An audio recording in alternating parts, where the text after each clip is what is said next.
मराठी उखाणे आणि बरंच काही या माझ्या यूट्यूब चॅनलवर आज आपण बघूया 5 मिनिटात होणारी जाळीदार लाजवाब भजी।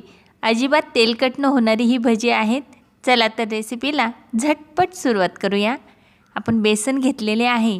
या बेसनमध्ये मी एक कांदा कट करून घेतला आणि हिरव्या मिरच्या 3 घेतलेल्या आहेत, त्याही कट करून घेतलेल्या आहेत। यानंतर ओवा घ्यायचा आहे, तो हातावर चोळून घ्यायचा आणि त्यानंतरच घालायचा। अगदी थोडासा हिंग घालून घ्यायचा, यामुळे चव खूप छान येते। आणि चवीनुसार मीठ घालून घ्यायचे आहे। यानंतर खाण्याचा सोडा घेतलेला आहे आपण। कोथिंबीर धुवून घ्यायची आहे आणि बारीक कट करून घ्यायची आहे, ती सुद्धा आपण या भज्यांमध्ये वापरणार आहोत। आता हे सगळे मिश्रण आपण हाताने एकजीव करून घ्यायचे आहे। सर्व एकजीव झाल्यानंतर यामध्ये गरजेनुसार पाणी वापरायचे आहे।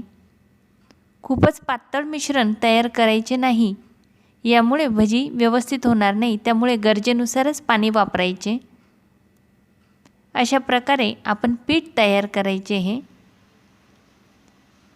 हे तुम्ही 5 मिनिटे झाकूनही ठेवू शकता आणि लगेच आपण याचे भजे केले तरी चालतील। तेल गरम होण्यासाठी ठेवले आहे।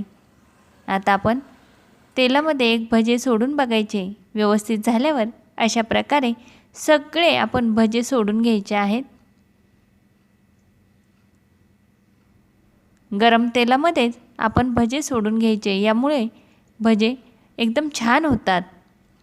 अशा प्रकारे भजी जर केली तर अतिशय सुंदर व जाळीदार भजी तयार होतात। आता जरा मंद गॅस करायचा आणि त्यावर ही भजी तळून घ्यायची आहे। अतिशय झटपट ही भजी तयार होतात। 5 मिनिटात तुमची ही भजी तयार होणार आहेत। घरी जर पाहुणे येणार असतील किंवा सकाळी सकाळी तुम्ही नाश्त्यालाही हा पदार्थ बनवू शकता। अशा प्रकारे आपला पहिला घाणा झालेला आहे। आता तो आपण वाटीमध्ये काढून घ्यायचा आणि जे उरलेले पीठ आहे त्यात लगेच दुसरा घाणा करायचा आहे। अशा प्रकारे आपली भजी तयार झालेली आहेत। हे बघा, हा दुसरा घाणा सुद्धा मी तयार केलेला आहे लगेच।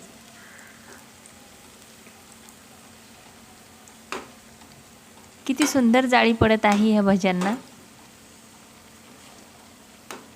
अतिशय पटकन होणारी ही भजी आहेत। तुम्हाला ही भजी आवडली तर एक लाईक अवश्य करा। ही भजी सुद्धा आपण वाटीमध्ये काढून घ्यायची आहेत। ही भजी तुम्ही सॉस बरोबर, पोळीसोबत किंवा इतर पदार्थांसोबत सुद्धा खाऊ शकतात किंवा जेवणाला सुद्धा तुम्ही ताटाला लावू शकतात। अशा प्रकारे आपली 5 मिनिटात तयार होणारी जाळीदार भजी तयार झालेली आहेत। अजिबात तेलकट होत नाहीत ही भजी। हे बघा, एकदम मस्त कोरडी भजी झालेली आहेत।